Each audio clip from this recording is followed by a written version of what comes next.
एक मतदार आहे, 5 वर्षांनी का होईना त्याला मतदार राजा असल्यासारखी एक फिलिंग आहे आणि सभा, रॅली, गर्दी या सगळ्या गोष्टींना तो हुरळून न जाता येणारा जो नेता आहे, मत मागायला जो येणारा नेता आहे, त्याला प्रश्न तो एका कवितेमार्फत विचारतो आहे. आणि ती कविता अशी: येईल सत्ता, जाईल सत्ता, तुमचं आमचं काय म्हणता, पण तुम्हाला आमचे प्रश्न येईल का मांडता.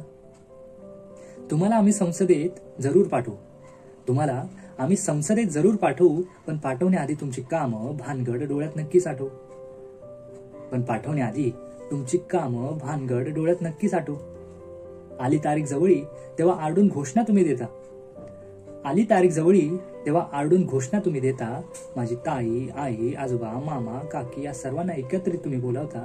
मात्र आकांक्षेचा एकच प्रश्न घेऊन ते सगळे पाहायला येतात त्यांचा नेता, की साहेब तुम्हाला आमचे प्रश्न येईल का मांडता.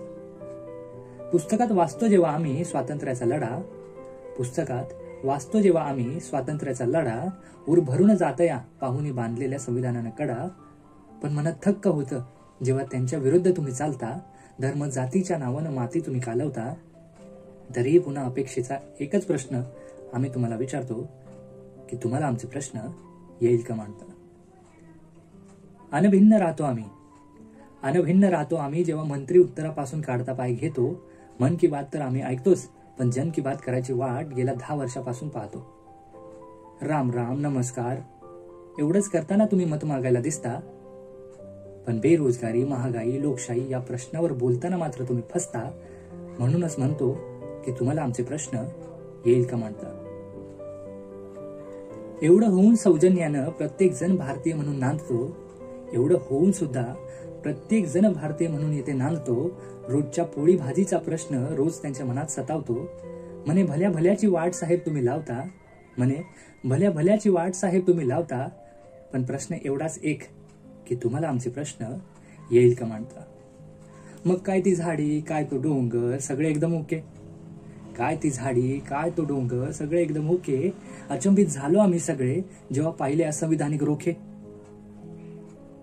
बरं तुमच्या मागं फिरून फिरून कार्यकर्त्याचा शर्ट आता फाटला, तुमच्या मागं फिरून फिरून कार्यकर्त्याचा शर्ट आता फाटला. माहित नव्हतं त्याला तुम्ही विभाजनाच्या कटाचा घाट घातला, माहित नव्हतं त्याला तुम्ही विभाजनाच्या कटाचा घाट घातला. एवढं होऊन सुद्धा सावध नाहीये तो आता, एवढं होऊन सुद्धा सावध नाहीये तो आता. मात्र त्यालाही आता आतून वाटतं की तुम्हाला आमचे प्रश्न येईल का मांडता.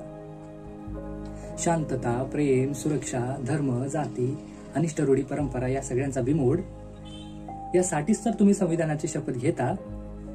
देशाच्या महत्वाच्या कामांची जबाबदारी तुमच्यावर आता, देशाच्या महत्वाच्या कामाची जबाबदारी तुमच्यावर आता. म्हणूनच शेवटी परत पुन्हा एकदा विचारतो की तुम्हाला आमचे प्रश्न येईल का मांडता, येईल का मांडता. धन्यवाद.